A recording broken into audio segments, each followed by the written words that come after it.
Assalamualaikum warahmatullahi wabarakatuh. Selamat sore, perkenalkan nama saya Alia Maharani dengan NIM 202400500045.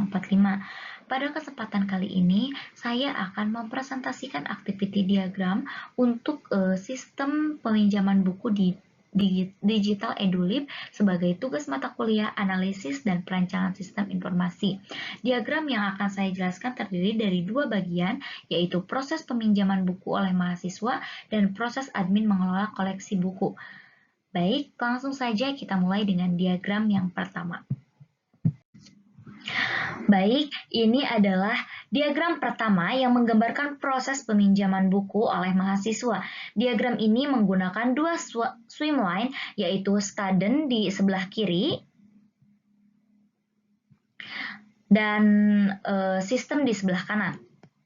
Proses dimulai dari kolom student di mana mahasiswa melakukan login ke sistem. Setelah mahasiswa masukkan username dan password, alur berpindah ke kolom sistem. Sistem kemudian melakukan validasi akun. Di sini terdapat decision node yang pertama dengan pertanyaan akun valid. Decision node ini memiliki dua kemungkinan. Jika akun tidak valid atau invalid, sistem akan mengarahkan kembali ke proses login yang ditunjukkan dengan panah yang kembali ke atas. Namun, jika akun valid, proses akan dilanjutkan ke tahap berikutnya. Setelah berhasil login, mahasiswa dapat mencari buku yang diinginkan. Aktivitas ini berada di kolom student. Nah, mahasiswa bisa mencari berdasarkan judul buku, kategori, atau nama penulis. Sistem kemudian menampilkan hasil pencarian. Di sini menarik karena ada dua kemungkinan. Pertama, jika buku yang dicari tidak tersedia, sistem akan langsung menampilkan pesan buku tidak tersedia dan mengarahkan mahasiswa kembali untuk mencari buku lain. Kemungkinan kedua, jika buku tersedia, maka hasil pencarian akan ditampilkan di kolom student dengan aktivitas buku tersedia. Sistem ini melakukan pengecekan ketersediaan buku lebih detail di kolom sistem.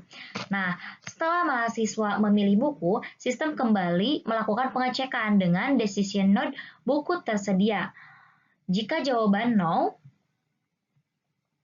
atau buku tidak tersedia, sistem menampilkan pesan tampilan buku tidak tersedia dan mahasiswa harus mencari buku lain. Namun jika jawaban yes atau buku tersedia, proses dilanjutkan.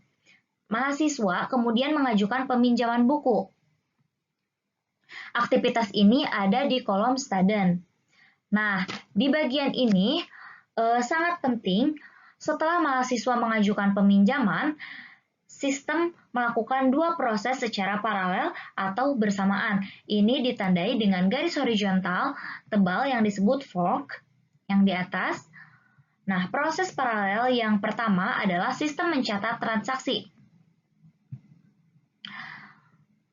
peminjaman yang ada di sebelah kiri. Proses paralel yang kedua adalah sistem mengirimkan pemberitahuan email kepada mahasiswa yang ada di sebelah kanan. Kedua proses ini berjalan secara simultan atau bersamaan, tidak menunggu satu sama lain. Setelah kedua proses paralel selesai dikerjakan, terjadi join yang juga ditandai dengan garis horizontal tebal.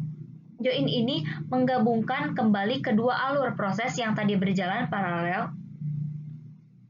Dan akhirnya, proses peminjaman buku selesai, ditandai dengan node finish atau N. Jadi, secara keseluruhan, diagram ini menggambarkan alur lengkap dari mahasiswa login sampai berhasil meminjam buku dan menerima notifikasi email. Poin penting dari diagram ini adalah adanya dua decision node untuk validasi dan pengecekan ketersediaan, serta adanya fork dan join untuk menunjukkan proses paralel. Baik, itu penjelasan untuk diagram pertama. Selanjutnya, saya akan menjelaskan diagram kedua yang menggambarkan bagaimana admin mengelola koleksi buku dalam sistem EduLib.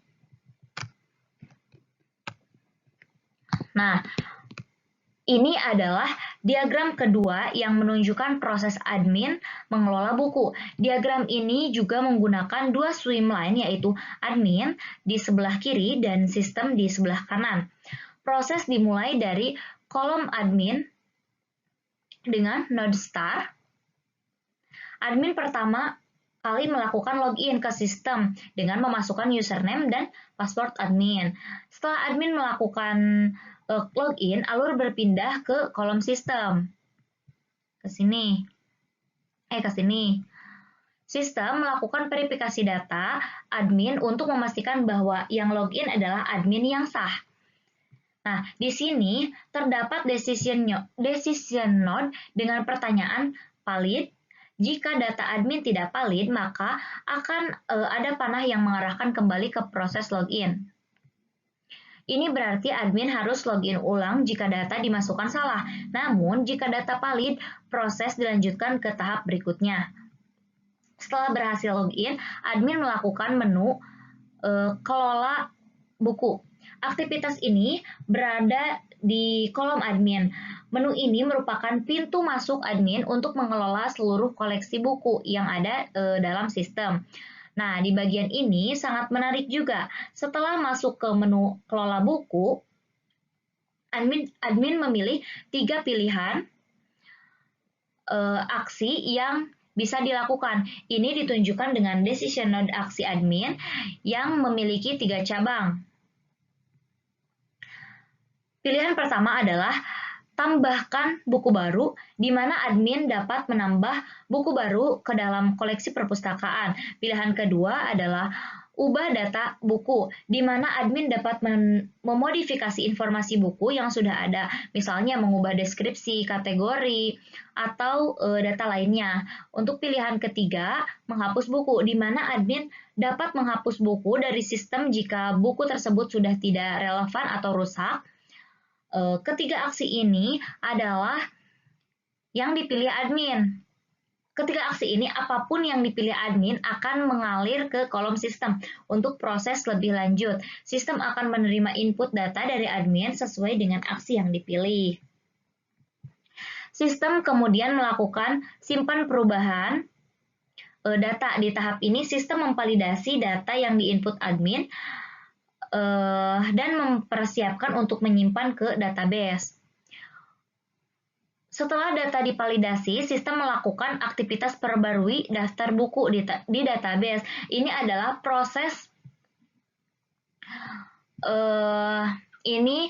proses di mana perubahan yang dilakukan admin benar-benar tersimpan secara permanen di database, baik itu penambahan buku baru, perubahan data buku, maupun penghapusan buku. Semuanya akan terupdate di database pada tahap ini. Dan akhirnya proses selesai dengan node finish.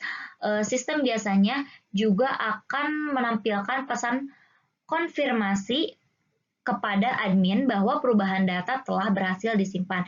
Jadi secara keseluruhan, diagram kedua ini menggambarkan bagaimana admin memiliki kontrol penuh untuk mengelola koleksi buku, mulai dari menambah, mengubah, hingga menghapus data buku. Yang menarik dari diagram ini adalah adanya satu decision node dengan 3 cabang yang menunjukkan fleksibilitas admin dalam memilih aksi yang ingin dilakukan, baik itu penjelasan untuk diagram kedua. Demikian penjelasan saya mengenai kedua activity diagram untuk sistem peminjaman buku digital Edulib.